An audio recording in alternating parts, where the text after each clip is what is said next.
Welcome back, class. Hope you've had a good few days and had enjoyed the videos and we're working on your project. Reminder, you can ask me any questions about your project if you want. Just email me. I also have a video conference I'm not sure it's set up. Anyway, all right, so we're beginning with geography again as usual. And my question is, where is 95% of the fresh water on our earth found? Sarah, do you know where 95% of the fresh water on our earth is found? Is it found in lakes and rivers? Why, I think it might be found in lakes and rivers. That is, oh my gosh. What? Wow, it is found. Crazy. It's not found in the refrigerator. It's not found in water bottles. It's found in lakes and rivers. Oh, and streams. Let's not forget those. Oh, I forgot about those. Yeah.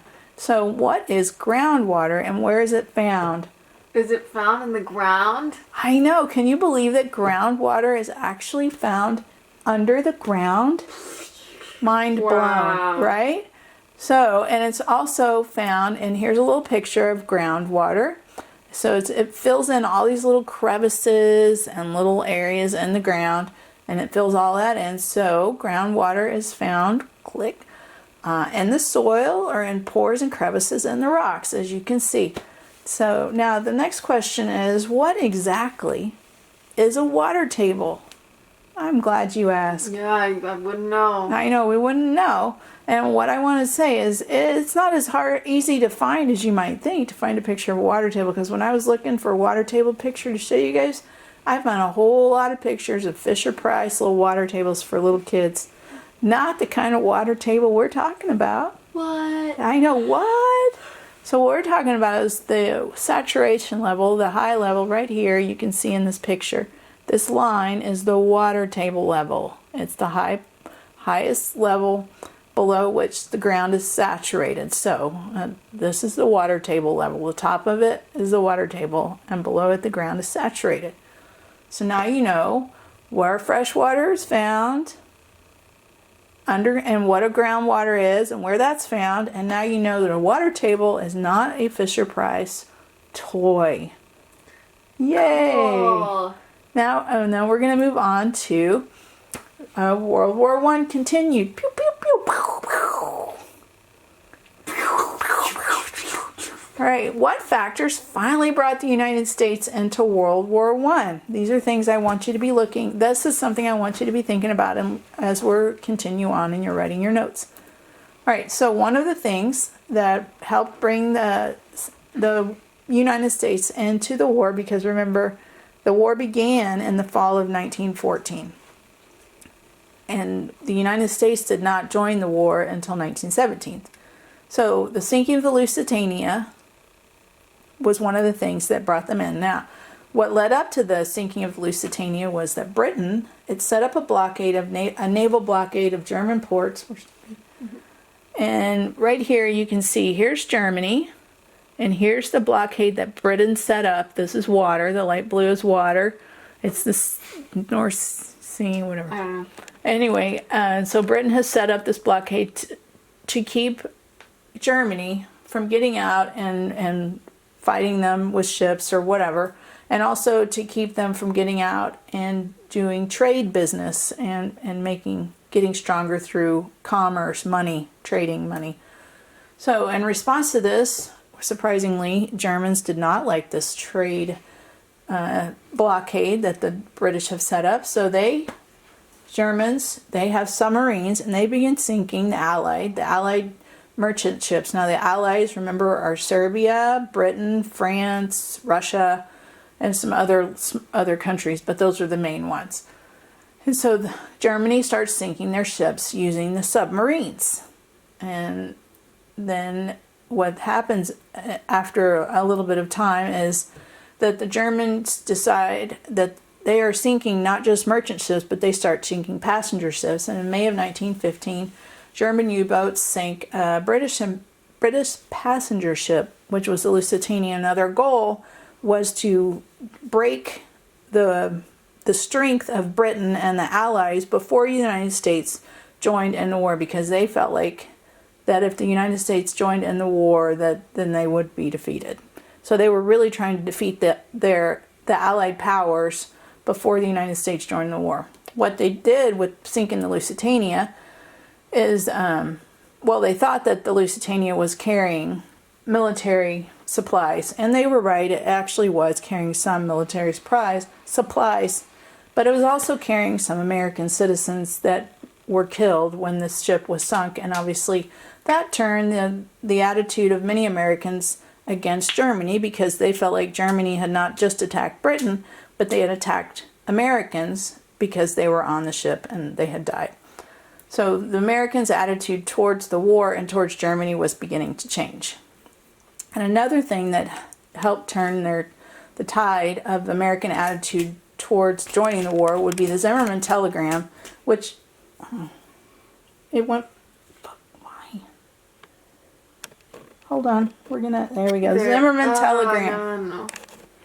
Why? Sorry, everyone. Sorry, guys. Stay focused. Is it having a problem? Hold on. Zimmermann telegram. Bringing in more words to give it something to focus on. It's trying. Sorry, everyone. This is just what happens when life throws you a curveball and you have to record your lessons at home. There it goes. All right, so the Zimmermann telegram was written by the German foreign minister, and he sent it to prime minister, whatever, Mexico, to the leader of Mexico. The president? President of Mexico. I don't know if he was called president at that time. Oh. So anyway, he proposed to Mexico that they join the Germans. And this is a picture of a copy of the Zimmermann telegram. And I don't know if you can see, but it's all numbers. It's all completely in code. And in the telegram, he's promising Mexico, if they join, then they'll get back all their lost territories. This is 1915, somewhere in there. And they're telling them to get them back all their lost territories, 1917. And their lost territories would be Texas, New Mexico, and Arizona. And so here you go. You've got a picture of them carving up the United States. Mexico gets back those territories, and then Germany was going to get to keep all the rest of the United States when they won the war. That's what parts of this Zimmermann telegraph were saying. Fortunately, the telegram was discovered by the British, and the British passed it on to U.S. officials. And this would be like the straw that broke the camel's back. Obviously, the United States, they've sunk the Lusitania. The Germans have sunk the Lusitania, and now several years later, they're trying to get Mexico to join with the Germans so that they can defeat the Americans right here at home. And so, finally, the United States, after these things, and many other things, but after these things, the United States finally enters World War I. Yay. Yay. And then we go to Fuzzy again. Debate in Congress. I'm going to give it something more to focus on, see if that helps. Debate. Come on. Work with me. Come back to me. Sorry, guys. Just work with it. Yeah, roll with the punches. It keeps coming and going. We're almost done, too. We had to restart once because it kept going out of focus, but we're determined. Does it stay in focus? Debate in Congress. So in March of 1917, the Germans then sank. They sunk the Lusitania in 1915, and they sent the telegram in 1917, and then also in March of 1917, the Germans sunk 3 American ships. Well, obviously they're not winning friends and influencing people in a positive way by doing this. So finally the U.S. goes to war with Germany in April. So in March they sink the ships. And April 2nd, 1917, President Wilson, he asked Congress for a declaration of war. So finally, after all 3 years of war in Europe, the United States joins into the First World War. First is the first one.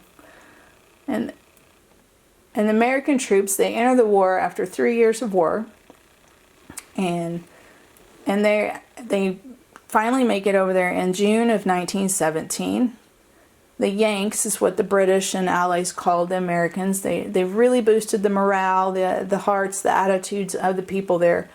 that had already been fighting for 3 years because they're exhausted. They're in their home territory. They've been fighting continuously for 3 years, and it was just horrible conditions. The Allies come in.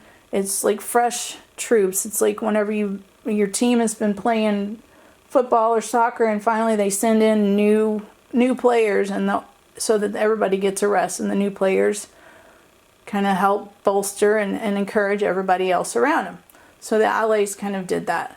An American admiral, he's a Navy, kind of like a general in the Navy, an American admiral convinced the Ally navies to adopt a system of convoy, and that means that a whole bunch of ships, they would travel with merchant ships to protect them from, they were military ships that traveled with merchant ships to protect them from submarines. They also laid mines, gigantic mines all around the place. So the destroyers escorted the merchant ships across the Atlantic, and then in 1918 the Allies laid barriers of mines. Mines were huge explosive floats in the water, kind of like you think of bobbers when you're fishing. They kind of floated in the water like that, and they were in, and the ships would hit them, or the submarines. I'm sorry, the submarines would hit them, and they would sink the submarines. So I have to remind myself to do the video.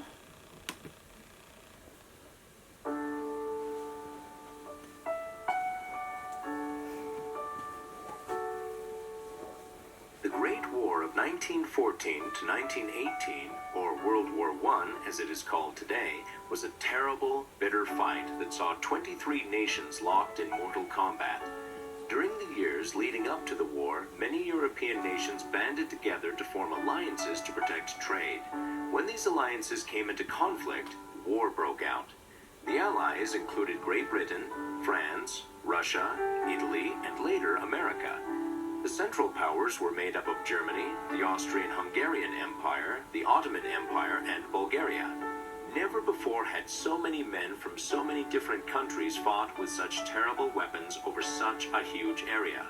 For the first time ever, bombs from airplanes were used to kill tens of thousands of troops and civilians. Tear gas blinded soldiers, and heavy steel tanks crushed their way through villages and trenches. Machine guns mowed down thousands. Powerful cannon fire hurled explosives into towns far removed from the heavy fighting. Ships and submarines battled in the seas, and thousands sank to the ocean floor loaded with crews and supplies. The world had never before seen such fighting. During the 4 years of war, 8 million people died and many more were wounded. Finally, on November 11, 1918, Germany signed the armistice with the Allies, ending the war. The Allies celebrated, but many other countries were devastated. Revolution broke out in Germany. The dynasties of Russia, Austria-Hungary, and the Ottoman Empire all collapsed. The seeds of discord sown during the Great War would lay the groundwork for World War II just 2 decades later. War had changed forever, and the world would never be the same again.